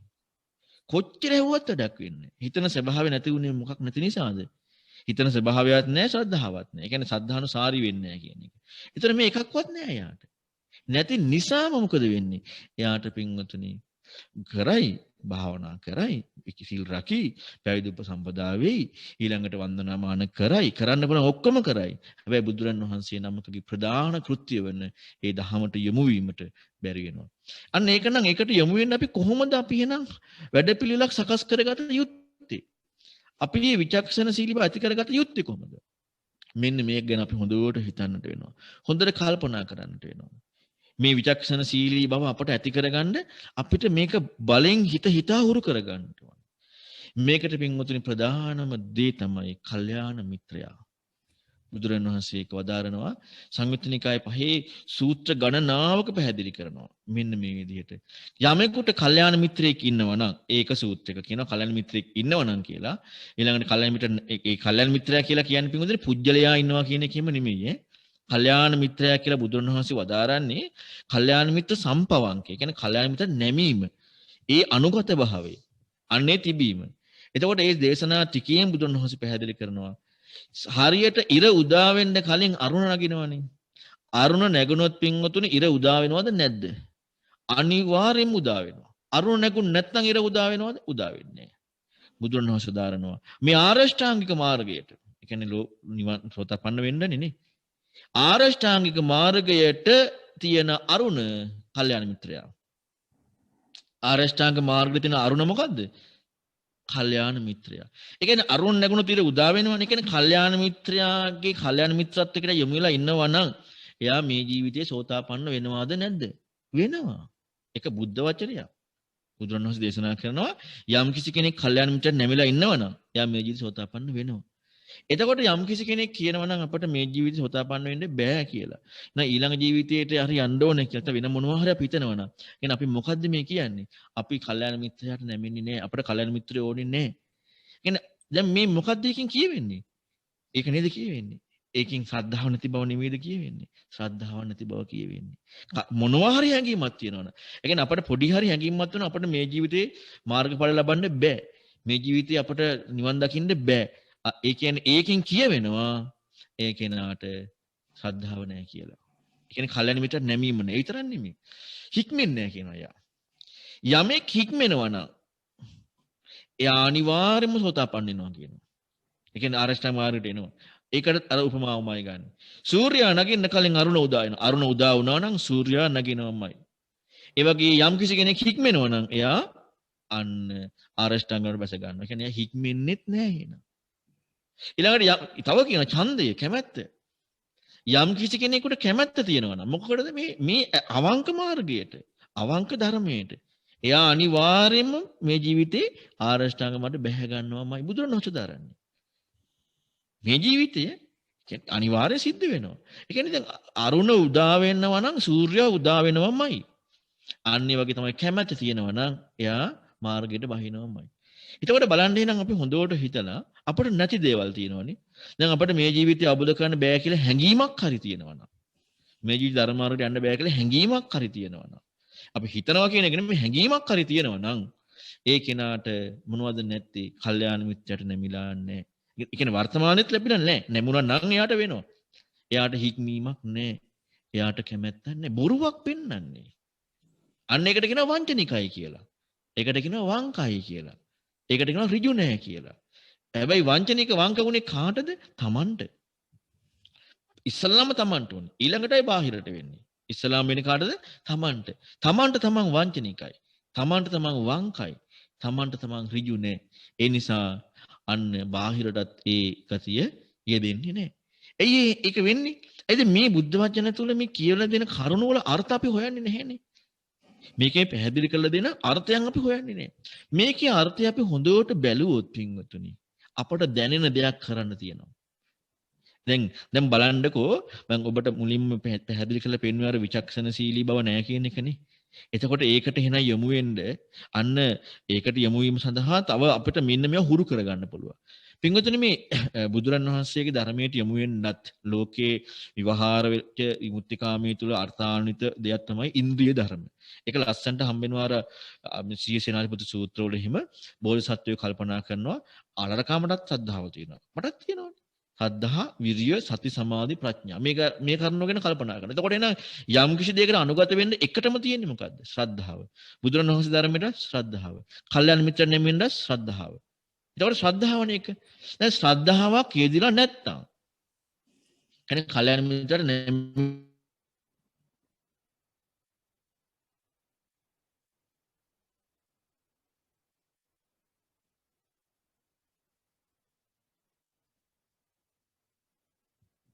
නිවන් දැක්කුවා කියලානේ. ඉතින් කෙනෙක් කල්ලා කෙනෙක් නිවන් දැක්කුවා කියන කාරණා අපි කතා කරන තැනදීම උච්ඡේදවාදයක් නේද? සත්‍යයේ විභවයක් පැනෙවුවා නේද? ඉතින් බුදුරණවහන්සේට අර මාගන්ධිය කරන චෝදනාව සාධාරණයිනේ. බුදුරණවහන්සේ ඉන්ද්‍රිය ධර්මයන් බැලුවේ. සද්ධා, විරිය, සති, සමාධි, ප්‍රඥා. එතකොට ඒක බුදුරණවහන්සේට ඉන්ද්‍රිය පරෝපදඥානෙ තිබුණා. ඒ නිසා අපිට මොන ප්‍රමාදයක් වුණත් බුදුරණවහන්සේට යන්න පුළුවන්. නමුත් දැන් අපට ඒක පුළුවන් බෑ. දැන් එහෙම කෙනෙක් ඉන්නවද? නැහැ. අපි මේව හොයා ඇති කරගන්නට ඕනේ. දැන් මේ නිවන් දකින්න යන්න කලින් බුදුරණවහන්සේගේ ධර්මයට යොමු වෙන්න කලින් ඇති කරගත යුතු අංග. ඊළඟට අපි ඒක හිතවත් අයට කල්යාණ මිත්‍රයන්ට ඒක ප්‍රකට කරන්න ඕනේ ධර්මයක් අහගන්න. එතකොට ධර්මයක් කතා කරන්න පුළුවන්. අන්න ඒකේ පළවෙනි එක ශ්‍රද්ධාව. ඒ කියන්නේ ශ්‍රද්ධාව කියන්නේ යොමුව. දැන් චංකි සූත්‍රයේ පැහැදිලි වෙනවා මෙන්න මේ විදිහේ කතාවක්. අර විදිහේ විචක්ෂණශීලී තියෙන කෙනා මොකද වෙන්නේ? මේ ගැඹුරු ධර්මයක් යම් කිසි කෙනෙක් වදාරනවා නම් එයා හිතනවා කියනවා මේ කෙනා නම් එහෙම කෙනෙක් ඉරේෂ්ඨ කෙනෙක්. මේ වගේ දෙයක් නිකන් කියන්න බෑ. මොකද වෙන්නේ? අන්න එයා යොමු වෙනවා කියනවා. සද්ධා ජාතෝ උපසංකමතු. කා කෙරෙහිද? ඒ කල්යාණ මිත්‍රයා කෙරෙහි. එතකොට ශ්‍රද්ධාවෙන් එළඹුණා නම් කීටාගර සූත්‍රයේ පැහැදිලි වෙනවා. එයා ඒක පළවෙනි එක තිබ්බන්නම් අනිවාර්යයෙන්ම නිවන් දකින්නවාමයි. ඒක නැත්තන් නෑ. ඒකමනේ අර මේ සංයුත්තිනිකය පහේ ඒ සූත්‍ර තුනේ තියෙන්නේ. කියන්නේ කල්යාණ මිත්‍රයට නැමුණා නම් එයා සෝතාපන්න නැත්නම් මාර්ගයට යනවාමයි. කීටාගර සූත්‍රයේ තියෙනෙත් ඒකමයි. එතකොට ඒක අපට නෑ කියන්නේ. ඒ කියන්නේ අපි නිවන් දකින්න අපට බෑ කියලා හැඟීමක් නැත්නම් අපිට ඒ කරුණු හිතවිල්ලක් මොනවා හරි යෙදෙනවා කියන්නේ. සහ ඒකට යමු නොවුණා කියන්නේ. අපට ඊළඟ ජීවිතයක පැතීමක් තියෙනවා කියන්නේ. මේ ජීවිතේ ප්‍රතිපදර අනුගත නොවීමක් තියෙනවා කියන්නේම අපට නැති පළවෙනිම කාරණාව ශ්‍රද්ධාව. ඒ ශ්‍රද්ධාව දෙනවා එක වෙනවා. ඒක බුද්ධ වචනය. ඒ කියන්නේ ආයි ශ්‍රද්ධාව තිබිලා අරක නැති වෙන්නේ නෑ.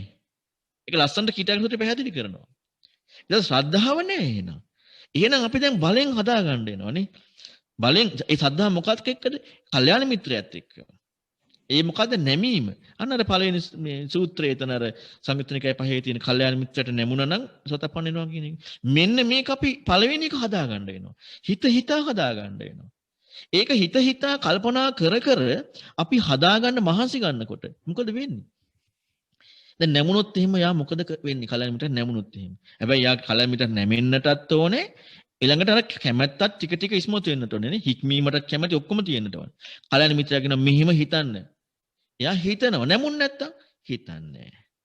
නැමුණොත් කිව්ව වචනේ ඒ විදිහටම කරනවා අකුරක් නෑද? නැමුණ නැත් අන්න ඒතර පළවෙනි එක නැත්තම් අනිත්ව නෑ නේද? කල්යාණ මිත්‍රට නැමුණා නම් කියපු දේ ඒ විදිහටම කරනවා. නැමුණ නැත්තම් ඒක කරන්නේ නෑ. එතකොට එහෙනම් කල්යාණ මිත්‍රට නැමුණ නැති නිසා ධර්මයේ කරා යන්න බෑ කියන එක සාධාරණ නැද්ද? සාධාරණයි. එතකොට එහෙනම් එයා හිතන්න පෙළඹෙන්නෙත් නැහැ නේද? හිතන්න කරුණු ඉස්මතු වෙන්නෙත් නැහැ නේද? විචක්ෂණශීලී බව වෙන්නෙත් නැහැ. අන්න බලන්නකො මේ ධර්ම කරුණු ටික සම්පූර්ණයෙන් සැසඳෙන හැටි. දැන් අපට නිවන් දකින්න අවශ්‍යයි නම් බුදුරණවහන්සේ ධර්මයට යොමු වෙන්න අවශ්‍යයි නම් අපි කල යුත්තේ පින්වතුනි නැති කරුණු ඇති කරගන්නද නැති කරුණු නැතිව තියෙද්දි ඒ කරුණු ඇති වෙලා ඇති කරගත යුතු කරුණු බලෙන් ඇදලා ගන්නද? අපි කරන්න හදන්නේ නැති කරුණු නැතිව තියෙද්දි ඒ කරුණු වලට අවශ්‍ය දේ ඇදලා බලෙන් ගන්න. ඉතින් කවදාවත් වෙන්නේ නැහැ නෙවෙයි. කවදාවත් වෙනවද? කිසි දවසක වෙන්නේ නැහැ. ඒක හරියට එළදෙනගේ අගින් කිරි අදින්නාසේ. කවදාවත් වෙන්නේ නැහැ. සිදුවිය යුත්තේ නම් මොකද්ද? නැති කරුණු ටික බලෙන් ඇති කරගන්නට ඕනේ. ඒකයි බුදුරණවහන්සේගේ ධර්මයේ පින්වතුනි බුදුරණවහන්සේ දේශනා කරන මන්දුස්සාය වුණේ මේක ලෝකෙට කියන්න බෑ කිව්වා. ඒක කවුද හිතුවේ? බුදුරජාණන් වහන්සේ.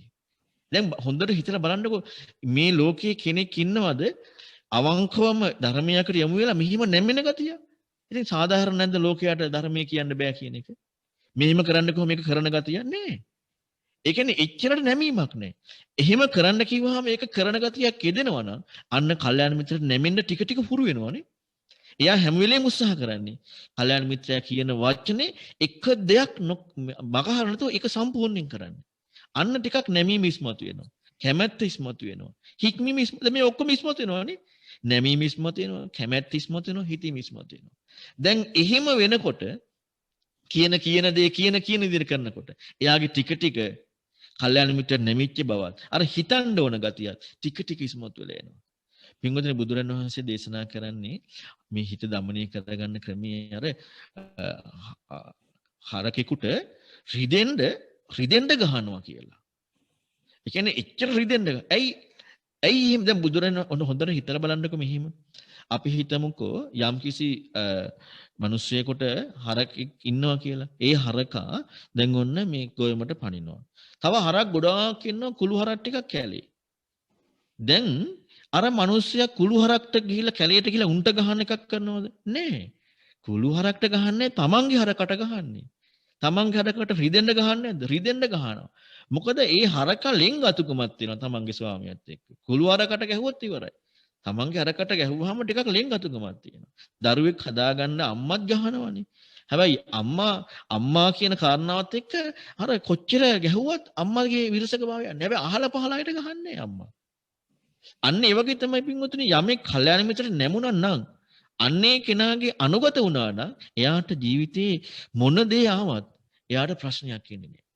එයා දන්නවා මේක මේ ධර්මයේ අනුගත වීම සඳහා තියෙන කරුණුයි මේ හික්මවන්නේ කියලා. බාහිරට හික්මවීම.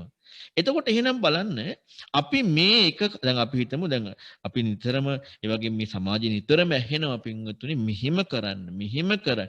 ඒතකොට ඒ වචනෙට පුංචි වැදගත්කමක් දුන්නා නම් එයා කරනවනේ. පොඩි හරි වැදගත්කම දැන් කරන්න පුළුවන් දේ. පොඩි හරි වැදගත්කමක් දුන්නේ නැහැ කියන්නේම කල්යාණ මිත්‍රයන්ට පොඩ්ඩක්වත් නැමින්නේ නැහැ කියන්නේ. කල්යාණ මිත්‍රට නැමුණා නම් එයා කරනවා. මෙන්න මේ විදිහට අපි හැම වෙලෙම අපි ගැන හොයා බලන්නට ඕනේ. දැන් මේ වැඩේ මම කරනවද? දැන් කල්යාණ මිත්‍රට නැමිලාද ඉන්නේ? දැන් මේ කියන දේමද කරන්නේ? දැන් එතනින් එහා දෙයක් මම හිතනවද?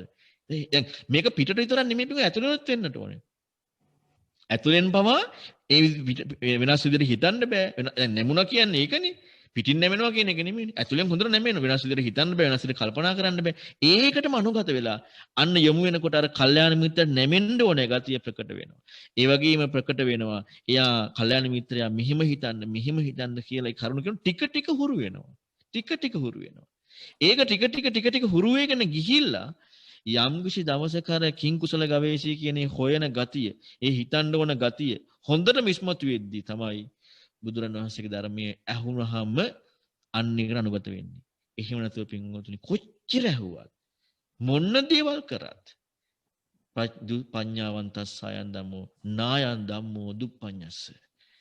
මගේ ධර්මයේ ප්‍රඥාවන්තයටයි මේ ධර්මයේ දුෂ්ප්‍රාඥයන්ට නෙවෙයි. එතකොට දුෂ්ප්‍රාඥයන්ට නෙවෙයි කියනවනේ. දුෂ්ප්‍රාඥ කියන්නේ කිං කුසල ගවේෂී හිතන ගතිය නෑ කියන එක. ඉතින් ඒක නැත්තම් වෙන්නේ නෑනේ. කවදාවත් වෙන්නේ නෑ. ඉතින් ඒක නිසා හොඳට හිතන්න පින්වතුනි. ඒ කරුණ ඇති කරගන්න මේ ධර්මයේ කරමේ අවංකව මේ ප්‍රතිපදාවකට අනුගත වෙලා මේ බුදු කෙනෙක් පහළ වෙලා මේ පෙන්වන ධර්මයේ තියෙන වැදගත්කමට යොමු වෙන්න අපි මේ පුළුවන් දේවල් ටික කරන්නට ඕනේ. අපිට පුළුවන් එක කරන්න. බැරිකම ඕනකම තියෙනවනම් පුළුවන්. අපට ඕනකම නැහැ. අපට වෙන මොකද්ද ඕනේ? කියන්නේ බුදුරණවහන්සේගේ ධර්මයට යන්නට තියෙන මූලික කරුණු තියෙනවානේ. ඒ කරුණු නැතුව අපට පැනලා යන්නට ඕනේ. අපට පැනලා යන්න. ඒ කියන්නේ අරව ඇති කරගන්න යමු වෙන්නේ නැහැ. ඒකට අනුගත වෙන්නේ නැහැ. ඒ ප්‍රතිපදාවට ඉතින් ඒ හැම එකකින්ම කියවෙන්නේ පින්වතුනි ශ්‍රද්ධාව නැහැ කියලා නෙමෙයිද? අපි මොන විදිය දේවල් කරා. විශාල පින්කම් කරා. හැම දෙයක්ම කරා. එයාට නැත් එකම දේ ශ්‍රද්ධාව. ඒ කියන්නේ ධර්මයේ කරා යමු වෙන්න බැරිකම. ඒ කියන්නේ මේ සැබෑම මූලික වූ තථාගත බුද්ධ වචනේ පිළිගන්නේ නැහැ. ඒ නිසා ඔබ දැන් ගොඩාක් කාලවට අපි කරන ධර්ම දේශන අහන ගොඩක් අයගේ තියෙන දේ තමයි ගැඹුරුයි. ඉතින් හරි තථාගත ධර්ම ගැඹුරුයිනේ. සරල ගැඹුරු තථාගත ධර්ම මේකයි ස්වභාවය. එතකොට කරන්නේ මොකද්ද කියා නිතරම අර කරන්න ඕන දෙයක්. දැන් අරක ප්‍රඥාවෙන් වෙන වැඩපිළිවෙලක් නේ. තමන් කරන එක නෙමෙයි. දැන් ඔබට මම මේ පැහැදිලි කරලා පෙන්නුවේ තමන්ට කරන්න පුළුවන් දෙයක්. මේක ලෝකයේ අර මානසික ලෙඩ කියන කාරණාව නැති ඕන කෙනෙකුට කරන්න පුළුවන්. ඕන කෙනෙකුට හිතන්න පුළුවන්. මේ විදිහට නැමෙන්න පුළුවන්. කල්‍යාණ මිත්‍රයා කියන වචනේ අනුගත වෙලා ඒකම කරන්න පුළුවන්. ඊළඟට ඒකට ඡන්දය ඇති කරගන්න පුළුවන්. ඒ කියන දේටම ඡන්දය තමන්ගේ පැත්තට නේද? ඒ කියන දේටම කැමැත්ත. ඒ කියන දේටම අනුව හික්මීම. මෙන්න මේවා ටික දියුණු වෙනකොට මොකද වෙන්නේ? අන්න අර ඉන්ද්‍රිය ධර්ම දැන් ඒ පළවෙනි එක ටික වැඩෙනවනේ ශ්‍රද්ධාව. ඊළඟට ඕනකම වීරිය ටික. මේ මොන නිවන් දකින්න ධර්මයේ අහුවහම වැඩපිළිවෙල නෙමෙයි මේ කියන්නේ. ධර්මයේ අහන්න කලින් තිබිය යුතු කරුණු මේ පෙන්වන්නේ. මොකද ඉන්ද්‍රිය පරෝපරියත ඥානෙ තියෙන උත්තරමයක් නැහැනේ අපට. අපි මේවා එහෙනම් ඉන්ද්‍රිය ධර්ම ඇති කර ගන්න වෙනවනේ. ඒ කියන්නේ බුදුන් ධර්මයේ අහන්න කලින්. ඒකට ගැඹුරු දෙරියම වෙන්න කලින් අපි තුල දැනෙන්න අපි ඇති කර ගන්න ඕනේ. අන්න ශ්‍රද්ධාවනේ. කියන දේම කරන එක ශ්‍රද්ධාව. ඊළඟට වීරිය. අන්න වීරියක් ඉස්මතු වෙනවනේ. දැන් එයාට අවශ්‍ය නැද්ද පින්වතුනි මේ කියන කාරණාව හරියට අහගන්න කියන එක මොකද්ද කියලා ඒ කල්යාණ මිත්‍රයා වචනයක් කියනවනම් ඒකටම අනුගත වෙලා යොමු වෙලා ඉන්න. චිර කතම්පි චිර භාසිතම්පි සරිතා අනුස්සරිතා බුදුරණවහන්සේ සතිය ගැන පෙන්නනවා. පෙර කීව කළ දේ ඔක්කොම සිහි කරන්න පුළුවන්. දැන් මේක අවශ්‍ය වෙන්නේ නැද්ද? මේක අවශ්‍යයි. එහෙනම් කල්යාණ මිත්‍රයා කියන දෙයට නැමිලම ඉන්නවා ඒක අහගන්න. අන්න ඒ සතිය ඉස්මතු වෙනවා. ඊළඟට ඒකත් එක්ක මොකද වෙන්නේ? අන්න ඒකම අහගන්න පින්වතුන්ට කිම්මූලක සූත්‍රයේම තියෙන සමාධි ප්‍රමුඛා සබ්බේ ධම්මා. ඒකට එකගත්වයක් අවශ්‍යයි. දැන් මේකත් එක්ක යමු වෙනකොට දැන් අන්න ඒ කල්යාණ මිත්‍රයා කියන්නේ හිතන්න දෙයක් නම් ඒ කියන්නේ කරන වැඩපිළිවෙල හිතන්න ඕන විදිහට නම් කියන්නේ. එයා ටික හුරු වෙනවා. දැන් මේ ඉන්ද්‍රිය ධර්ම පෘථජන ජීවිතයේ ඉන්ද්‍රිය ධර්මයට ධර්මය අහන්න කලින් වර්ධනය කරගන්න පුළුවන්. ඒක අපි ටික ටික කරගෙන ගියොත් විතරයි පින්වතුනි මේ ගැඹුරු දහමට අතාගත දහමට අර සංකි සූත්‍රයේ තියෙන ආකාරයට මේ යොමු වෙන්න පුළුවන්කමක් තියෙන. නැත්තම් පින්වතුනි මොන දේ කොච්චර කරත් යාට හැකියාවක් ලැබෙන්නේ බුදු කෙනෙක් පහළ වෙලා බුදු කෙනෙක් ළඟ හිටියත් ඒත් ලැබෙන්නේ අපට මේ අවස්ථාව අපි මේ අවස්ථාව ගැන හිතන්නේ නැහැ. මේක හිතා ගන්න බැරි අවස්ථාවක්. මේ අවස්ථාව මග හැරුණොත් අපි මග හරවා ගන්න වෙන දේවල් එක්කනේ. අපිට ඔන්න අපේ කායික පහසු විහරණයට ඒක නිසා මග හරවා ගන්නවා. අපි හිතන අරමුණු සාක්ෂාත් කරගන්න. ඒක නිසා මග හරවා ගන්නවා. අන්න මාගන්ධි සූත්‍රයේ බුදුරණවහන්සේ දේශනා කරනවා මහන්නේ මේ මාගන්ධිර කියන්නේ මේ හිත අපව සංසාරේ ඇදගෙන ගියා. ඒකට උපමාව දෙන්නේ බුදුරණවහන්සේ. අර අන්ධ කෙනෙක්ව ලස්සන ඇඳුමක් කියලා අර කැත එකක් අන්දලා රවට්ටපු ගතිය. ඒ කියන්නේ හිත කියනවා. ඒ කියන්නේ අපි හිතන දේවල් අපි කරනවා. කල්යල් මිත්‍යා කියන දේ නෙමෙයි. අන්න හිතන දේ කරනවා කියන්නේ ඒක. අපි හිතට එන දේ ඔක්කොම කරනවා. කායික පහසු විහරණයට, හිතේ පහසු විහරණයට ඒක කරනවා. අපි දිගටම අර හිතට රැවටිලා යනවා. බලන්න එතකොට පුළුවන් මේ දහමට යමු වෙන්න බෑ. එතකොට එහෙම ආපු සසර දැනුත් ඒකම කරනවා. අනාගතෙත් ඒකමයි වෙන්නේ. දැන් අපි හුරු කරගත්තේ නැත්නම් මේ වැඩපිළිවෙල අපට පින්වතුනි අනාගතේ හුරු වෙන්නෙත් නෑ. ඒ නිසා හොඳට හිතන්න, හොඳට කල්පනා කරන්න. අපි මේ කාරණා ඇති කරගන්න. ඇති කරගෙන අපි ක්‍රමානුකූලව සැබෑ තථාගත දහමට යොමු වෙන්න උත්සාහ කරන්න. ඉතින් ඒ සඳහා ඔබ සෑම දිනාටමත් මේ උතුම් ධර්ම දේශනාව හේතු කරගන්නවා කියලා අදිෂ්ඨානයක් ඇති කරගන්න. ඉතින් අද දවසේදී ඔබට මේ ආකාරයට ධර්ම දේශනාවක් ශ්‍රවණය කරන්නට බ්‍රිස්බේන් නුවර අපේ ගෞරවනීය වත්තේගම ධම්මවාසනායක ස්වාමින් වහන්සේගේ මැදිහත් වීමෙන් ඔබට අවස්ථාව සැලසුණා. ඉතින් මේ රැස් කරගත්ත සියලු පින් කැමති දෙවියෝ අනුමෝදන් වෙත්වා. දෙවියෝ උතුම් නිවනින් සැනසෙත්වා. ඒ වගේම විශේෂයෙන්ම වත්තේගම ධම්මවාසනායක ස්වාමින් වහන්සේට, ඒ වගේම සාන්නාසයේ සියලු ගෝලයන්ට, ඒ වගේම ශාසනය සුරකින්න මහ යතිවරුන්ට උතුම් දහමින් සැනසෙන්නට මේ සියලු පින් හේතු වාසනා වේවා. ඒ වගේම මගේ ගුරු දේවයන් වහන්සේටත් උපාධ්‍යයන් වහන්සේටත් උතුම් දහමින් සැනසෙන්නට මේ පින් හේතු වේවා. ඒ වගේම ඔබ නමින් මියගේ සෑම දිනාටමත් අද මේ ධර්ම දේශනාව සඳහා දායකත්ව දරූ සෑම දිනා නමින් මියගේ සියලු දිනාට පරලෝ ජීවිත සැපවත් වෙන්න පින් හේතු වේවා. ඒ වගේම මේ රැස් කරගත්ත සියලු පුණ්‍ය ධර්මයන් මේ ධර්ම දානය සිද්ධ කරන්නට දුන් සියලු දිනාටම, ඒ වගේම අපට තාක්ෂණික දායකත්වයේ දුන් සෑම දිනාටම ශ්‍රවණය කළ ඔබ සැමටත් උතුම් නිවනින් සැනසෙන්න මේ සියලු පින් හේතු වාසනා වේවා.